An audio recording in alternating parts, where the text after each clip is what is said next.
Welcome to the England Rugby Pod.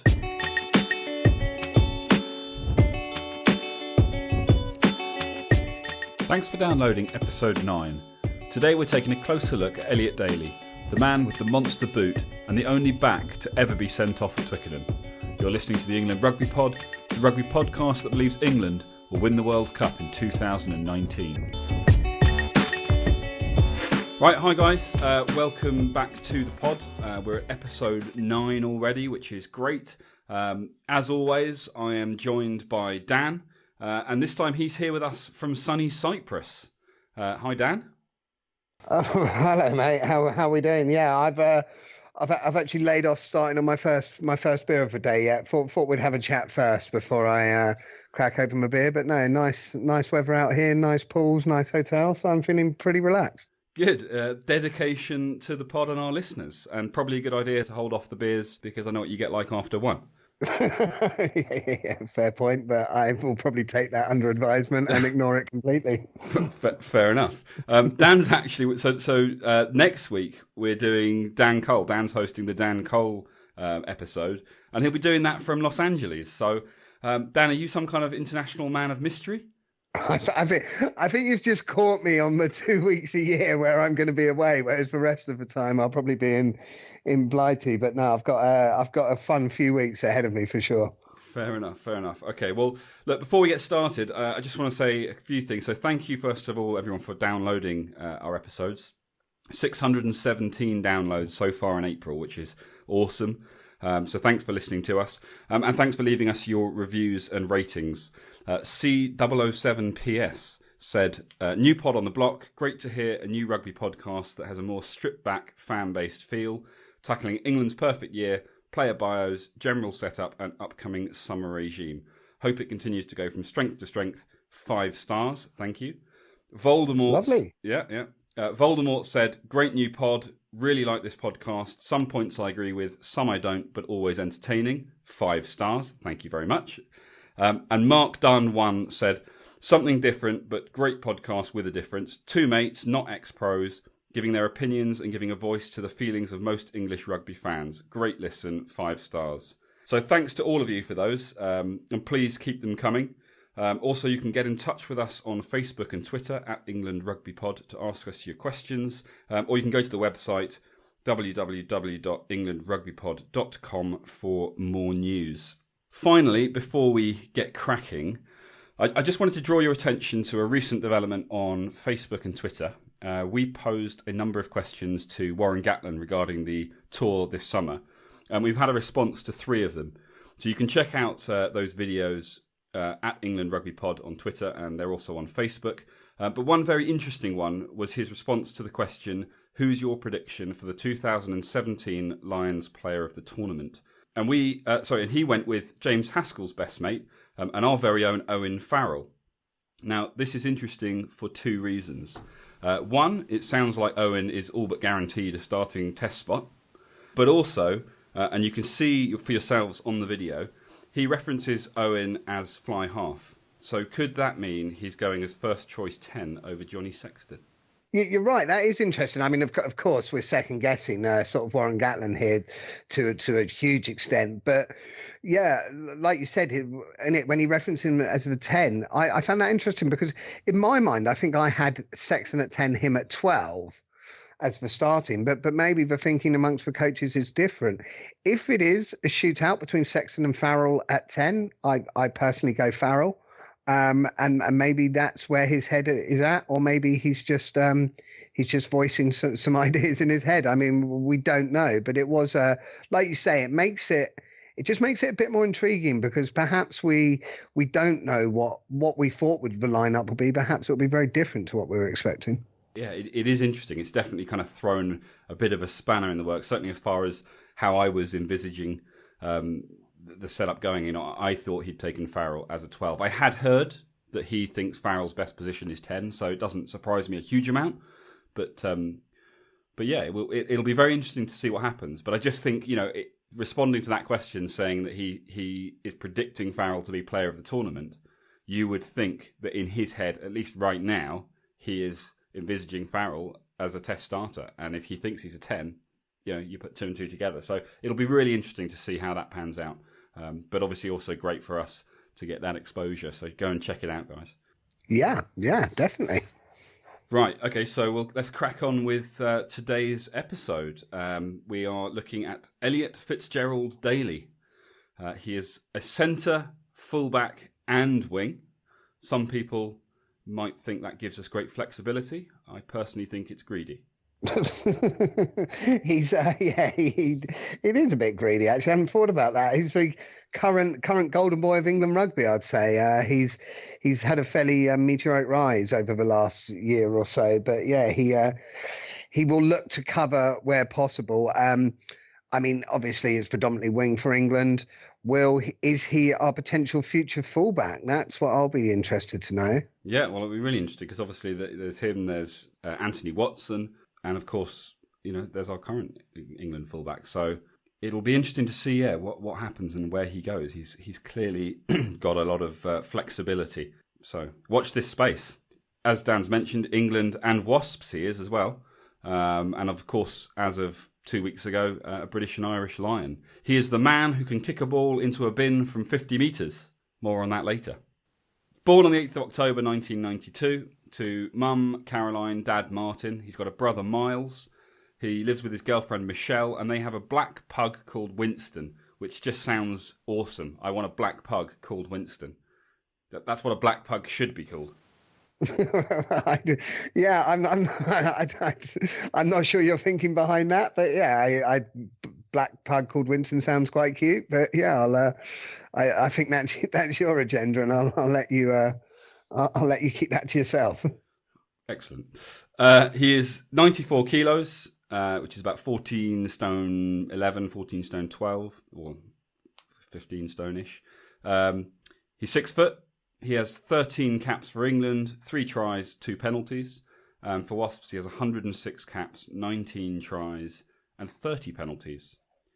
He was born in Croydon in 1992 to Caroline and Martin, as I mentioned, and he got into rugby early. When he was 5, I think, he started playing for Beckenham Minis. He joined Dorking Rugby Club in 2006. He's remained with them for 3 years. He went to Cumnor House School, where he was the head boy, an A-grade student, an outstanding cricketer, an all-round good bloke, according to multiple sources. We will overlook the fact that he played flute for the school jazz band. I don't know why. I just didn't picture him as a flute player. No, I know. Come to house school. I used to play against them when I was much younger, actually. Oh. I mean, yeah, you would have been considerably out of his age group. Yeah, I mean, by the time he started, I was probably at uni, but that's neither here nor there. Well, from there, he went to Whitgift, where his rugby really began to take off. Notable alumni include Danny Cipriani and Marlon Yard, who was a contemporary of his, as well as cricketer Jason Roy and footballer Victor Moses. It was here that he won the school's Daily Mail Cup in 2010 and 2011 alongside Marlon Yard. Cricket was another passion of his, but having represented Surrey at age level and England at under 15, he was forced to make a decision between a potential future career in rugby or cricket. Obviously, he made the right call, but clearly he's a guy with an outstanding all-round sporting talent, and by all accounts, an 80-mile-an-hour fastball. Wow, that's bearing in mind he probably wouldn't have played cricket for a while. That means he was bowling that speed at a pretty young age, which is quite impressive. Yeah, absolutely. I mean, yeah, England, obviously, it's a lot of kind of all-round sportsmen. There were a few at Wellington as well, but they played Surrey level certainly at kind of all sports. But he represented England at under 15, albeit very junior as well. He's obviously a talented sportsman generally, isn't he? He's one of those guys. I mean, I'm sure you had them at your school. Yeah, you tend to find, and actually, I know quite a few that sort of decent rugby players who are also decent cricket players. I don't know if that's maybe because of the schools they go to, the sports they're exposed to, or if there is that crossover. I guess the sort of hand-eye for a back's pretty important. Whitgift is a good school, good sports school, good rugby school. Like you say, Danny Cipriani, Marlon Yard. So he got given the opportunity, and he certainly got given a platform to show his skills, which he has done and done well. And he's taken that opportunity. And like you say, picking the rugby over cricket, yeah, great call. Yeah, well, you would be forgiven for thinking that Elliot is some sort of saint, the perfect child and sporting prodigy, but he has a dark side, or he did have. He's always been fiercely competitive, according to his mum and dad, so much so that as a youngster playing cricket in the back garden with his brother, a loss resulted in him taking the bat to his brother's head. Fortunately, no permanent damage was done, and his brother is today one of his most fervent supporters, but clearly Elliot is one to watch. Yeah, that's that is a dark side, Elliot. What the hell, man? That's I guess more of a medieval approach to playing cricket with your brother than we're used to. But I'm hoping that was more youngsters pranking about rather than full on assault. It's what we need in England, that refusal to lose. Yeah, by whatever means necessary. Well, he's certainly taken that to mind, hasn't he? He's also a bit of a Lothario. He met his now girlfriend Michelle while in his final year at Whitgift. He, the attentive student, she, the school sports events organiser. What a legend! Of course she was. Well done, Elliot. Yeah, I think I think every pupil at a school will relate to that being something that they'd like to have achieved. Well, I mean, so that's kind of like the introduction to Elliot Daly. So that brings us on to his domestic career. In 2010, he joined the Wasps Elite Player Development Squad, advancing into their full academy. During this time, he was loaned to London Scottish very briefly, where he earned 2 caps and scored 1 try. His senior debut came at centre against Exeter in the Anglo-Welsh Cup in November 2010. While still a pupil actually at Whitgift. So that made him the second youngest player ever to represent the club at senior level after James Haskell, I believe. His Premiership debut came later that month against Bath, and he finished the 2010-11 season with 6 appearances covering centre, fullback and wing. That's earlier than I thought. I didn't realise it would be that early. I mean, I guess, he was very young at the time, but yeah, I thought it was nearer sort of 2012, 2013, so... Didn't realise it was quite so early. Yeah. So he's been around a while, but obviously just not been involved in the internet on the international stage. But our loss back then is our gain now, possibly. Yeah, well, like you say, he's been around a while, but I guess when he made his debut, he was still sort of doing A levels and chasing the school staff. So he had other stuff on his plate as well. More important things to worry about back then. Yeah. Right, well, now a Wasps regular. He has 106 caps, 19 tries and 30 penalties and counting. He's long been recognised for his gifted boot. And there's a video that I've put on the website that shows just how accurate he is, slotting a 50-metre kick directly into a bin at the side of the pitch. Is this one of those videos that looks amazing, but is actually sort of not quite all as it seems? I mean, I've seen ones with Johnny where he's sort of drop goaling against a bridge, and every time he drop goals, it bounces straight back to his hand, or he's kicking from top of the steps, it lands in a bin. Is it one of those where he's done 100 tries and they just show the one it's gone in, or? No. On this occasion, it's during a game. He is sat back in the pocket in defence, back in his own try line. He's obviously the guy they're calling upon to clear their lines. Ball comes back to him. He thumps it. Obviously, he's got a huge boot. Perfect spiral. Flies over, and there's a bin sitting on the side of the pitch on the halfway line, just off the pitch. Just at the bottom of the stands, and it goes straight in the bin. No rim, just straight in. The whole place goes crazy. It was awesome. The video's on there. You've got to check it out. It's very, very good. Yeah.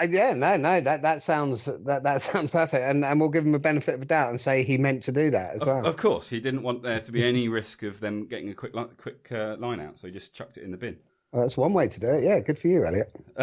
His gift is predominantly recognised for its ferocity, regularly being called upon to slot 50, 55, and in the case of another video that's on the website, even a 60-metre penalty. Putting him in a pretty unique class of kicker alongside the likes of Francois Steyn and Diego Dominguez, and creating a very effective defence against penalties, because, of course, if you can slot them from 60 metres, your opposition are under an awful lot of pressure not to give away any penalties in 2/3 of the pitch. That must be the range. That must be the final range of kickers. I can't see kickers going beyond that. I mean, that's a massive kick. That's absolutely huge.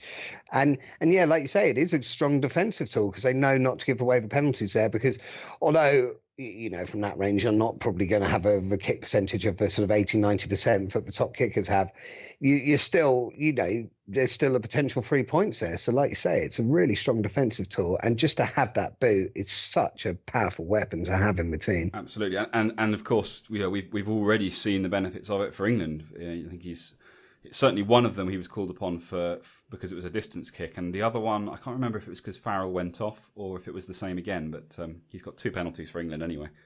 What was one of the most recent one? I remember in the Six Nations. Was it against France? Maybe. I remember the South African one. Yeah, maybe I'm getting confused which one, but yeah, like you say, he has stepped up a few times to take those long kicks, and it just does add that edge, because although Farrell is a just absolute machine of a kicker, he doesn't quite have the range of Daly. So to have that option for England and I guess for the Lions coming up is a big bonus. And I guess even just the threat of it. It puts teams under an awful lot of pressure, and either that means that they make mistakes and we get the penalties, or it means that they don't take the risks, which gives us advantages. So it'll be interesting to see how that develops over the coming months and years, and we'll certainly watch this space. His only real blip on an otherwise pristine record came in 2014 against Exeter, when he was cited for verbally abusing the ref and was given a 3-week ban. Which obviously doesn't sound like him from what we know of him to date. But I guess, he was pretty young in 2014. He's young now, but in 2014 he was pretty young. And he admitted the offence. He apologised. He's put it behind him as a kind of key lesson learned. And I guess, that's one of those things for young players, that they kind of throw the toys out the pram sometimes and make these mistakes. And it's all about learning how to be a professional. Yeah, it can happen to the best of us. Do we know what he said? I don't know. I don't think it was one like the Dylan Hartley one where it was sort of televised. What was actually said, I think it was just clearly it was probably something along the same sort of lines, I would imagine. But I don't know. I mean, he's an interesting guy. There haven't been any kind of big controversial things surrounding his career, but I think that kind of suits the kind of character that he appears to be. He's a hard worker, he's down to earth, hard working guy. You follow him on social media. He's amusing. He's always joking around and playing pranks and things. And clearly just a dedicated rugby player. And it's all, obviously the hard work has all paid off. Yeah, I guess it's one of those. These days, you probably do get less and less controversy amongst the professionals because as much as anything, that the consequences of doing it are more for them than they have been previously, even if they're not fined by the RFU or whoever. The clubs tend to have their own code of conduct. And yeah, quite frankly, it's just a very professional environment these days. So you're probably less likely to get these controversies, which is good. But if I'm honest, it's a shame as well, because it can make some interesting reading at times. He comes across as somebody who's yes, very dedicated, very professional, but also fairly easygoing. I mean, he comes across as somebody who seems to handle the pressure well. Like you say, those big kicks in big matches, he's more than happy to step up. He's got that sort of inner belief, that inner confidence, without it coming across as arrogance. I mean, this is my personal perception of him.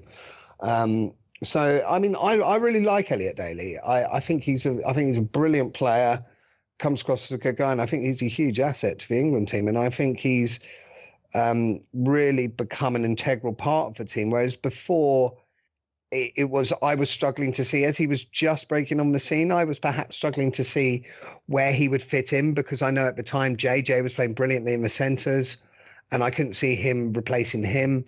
We have a whole host of wingers, but Elliot Daly now is a first choice, and rightly so. Yeah, absolutely. I mean, it was interesting. I was reading some interviews that he did, talking about these kind of long kicks, being his sort of trademark.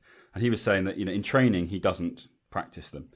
He'll practice from 40, 45, possibly 50 metres, and that's about it. But on game day, pre-match, he'll go out on the pitch, and that's when he'll have a crack at the long ones. And basically, he'll just go, what is my range today on this pitch? And if he's hitting them near or getting them over, he'll then go over to the captain and just say, just so you know, this is where I'm comfortable from, so that he lets the captain know in advance that if a penalty comes up in a certain area, he's game for it. So that's quite interesting. Yeah, that seems a good approach. Yeah, just go over to the captain. Yeah, the cannon leg is loaded and ready from this distance. No, that seems a smart approach actually, because rather than just turning up every time saying, yeah, give it to me if we're at this distance, check out the pitch, check out conditions. So that seems pretty smart to me. Well, moving on to his international career then. He represented England under 16, under 18, and in 2011 he was part of the under 20 Six Nations Grand Slam winning team and a Junior World Championship finalist against New Zealand. In 2013 he was called up to the England Saxons, the same year in which he represented the Barbarians for the first of his 2 Barbars caps, coming against the British and Irish Lions, a game in which he obviously slotted one of his trademark, although for him relatively short, 46-metre penalties. Of course, now a Lion himself, it puts him in a pretty unique group of players to have both played against and represented the Lions, which is pretty special. Yeah, that's good. Who else has done that? I guess Barbars is maybe slightly different. I know Ricky Flutie did it playing for one of the Kiwi teams, and then 4 years later was actually a member of the British and Irish Lions who toured South Africa, I believe. Yeah. So yeah, that is quite a unique thing actually. There can't be many people who've done that before. I don't know all of them, but I'd be surprised if there were that many, for the reasons you've just mentioned. Obviously, it's more likely these days just because of the players playing, more players playing abroad. But even then, if you play abroad, you don't tend to get into the international sides, and therefore you don't get the exposure needed to be called up for the Lions. Yeah, absolutely. His first taste of senior England rugby came in 2015 when he was selected in the elite player squad by Stuart Lancaster, but he wasn't actually utilised until the new and current boss Eddie Jones took over, drafting him into the matchday 23 for the 2016 Six Nations Championship. His debut came against Ireland on the 27th of February, replacing Owen Farrell at inside centre in a 21-10 victory at Twickenham. Despite regularly featuring as an Eddie Jones finisher, his first start wasn't until later that year in the Old Mutual Wealth Autumn International Series against South Africa, which was in November. He started at outside centre alongside Farrell, and he got his first points with a long-range penalty, as mentioned. It was one of those ones where he kind of stepped up and you thought, okay, here we go. This is the first chance to see what this guy's got. And you were kind of expecting the sort of the bigger shuffle style warm up, getting himself ready, psyching himself up. And he literally walked back to his spot, turned around, and just thumped it straight through the posts, barely touched it. It was awesome. Just launched it. Yeah, I remember the kick actually. Now you're saying that, I remember that happening. And I like that. I like that kind of no fuss approach to it. He knew what his range was. He'd said to the captain, "Yeah, give it to me," and so he just got on and did it, and over it went. No messing about, no dancing around like Bigger. Wouldn't be an England rugby pod unless we had a dig at one of the Welshies, hey? Of course, and Bigger's always good for a dig. His first try came the following week against Fiji, where he started on the wing, but his international career was about to receive its first black mark when he stepped onto the field against Argentina and became the first England back and only the second England player ever to be sent off at Twickenham. It was a 50-50 challenge, but he pulled out at the last minute. That's what she said, causing it to be mistimed and resulting in the Argentina number 8, Leonardo Senatore, landing on his head. Under the new laws, there was no choice. He was shown the red card with only 4 minutes and 30 seconds on the clock. And subsequently, he received a 3-week ban. 4 minutes and 30 seconds, I would imagine that's got to be up there with one of the quickest sendings off in, certainly at Twickenham. Yeah, I would have. Firstly, kudos on your 12-year-old banter earlier on. Like that, well done. Yeah, and yeah, it must be one of the early ones, and only the second Englishman to be sent off at Twickenham. Is the other one? I don't know if you know that. Would that be Danny Grucock? I'm speculating. I seem to remember when that happened, somebody mentioned it, and I thought it might have been Danny Grucock. The incident itself. Yeah, it was poorly timed, but there was in my mind, there was no intent to it. There's no question. I agree that there was no malice involved. I actually put the video on the website so people can go and check it out for themselves and they can see it. It's one of those where if he'd maintained the challenge, if he'd kind of continued to commit to it, he probably would have been absolutely fine. They'd have both clashed at the same time up top. But as you see in the video, he kind of he questions himself, pulls out the last minute, and just ends up clattering straight into the guy's legs. And it's unfortunately, player welfare is rightly so a vitally important part of the game today, and the laws are clear. And so they gave him the red card, and as hard done by as we all felt he had been, it is what it is, and the rules are there for a reason. And it was one of those unfortunate things, but I agree, definitely no malice involved. Yeah, it was. I mean, it was a red card by letter of the law, which is fair enough. But I like the fact that people didn't, overreact to it. There can be danger sometimes where people overreact to these incidents and just want to throw sort of the book at them. That didn't happen with Elliot Daly. He had his ban, fair enough, took it, came back, and moved on, which is the way it should be for an incident like that, I think. Absolutely. I mean, obviously not an ideal way to kind of, I know it wasn't his first cap, but not an ideal way to begin your first sort of international campaign, or your second international campaign. But fortunately, Eddie saw it the same way that we do. And of course, his England career has continued to blossom. His highlight, certainly in my opinion, I'm sure in yours too, came in 2017 in the Six Nations game against Wales in Cardiff. England were 16-14 down with only 5 minutes left on the clock, and Daly finished off an emphatic link-up between Ford, Farrell and himself, beating a pretty bemused Alex Cuthbert on the outside to run in a 20-metre match-winning try in style. A 20-minute try would have been impressive. Would have been a long run, yeah. It would have been a long run. You would question the the speed. That's the sort of thing you're expecting from a front row forward. He's since gone from strength to strength, of course, fast becoming one of the first names on an Eddie Jones team sheet. So it's no surprise that he'll now be joining the rest of the squad on the Lions tour this summer. This is a guy that can add an edge to any side, and he's definitely well worth his place on tour. Just quickly, when you were saying that Wales try, I think the thing that, so there's a couple points, the thing that amazed me and probably caught out Alex Cuthbert as well, is underestimating how quick this guy is. I mean, he is rapid. And he really does have that winger's pace. And he's shown it in the Premiership when he was playing centre for Wasps, and he was just tearing apart defences, because I don't think everyone fully appreciates just, the set of wheels he has on him. And the other point I think I want to say was about the Lions. Before the Six Nations even, he probably wasn't on your Lions team sheet, whereas come the end of the Six Nations, there was no question he was going. So, that's really testament to how well he's played and how much he's made the marker down, because I think it would have been a huge shock had he not been picked for the Lions. He was just, almost made himself an automatic selection. Yeah, for sure. I think we're going to see great things from him over the coming years. I'm definitely putting him on my ones to watch list, which didn't exist until just now. But the details. I was going to say, who else? The details will be on the website at some point next week, because as of now, I'm having a one to watch list. Well, I'm going to be looking out for that whilst I'm sunning myself by the pool. You do that, wanker. Once again, guys, thanks for listening.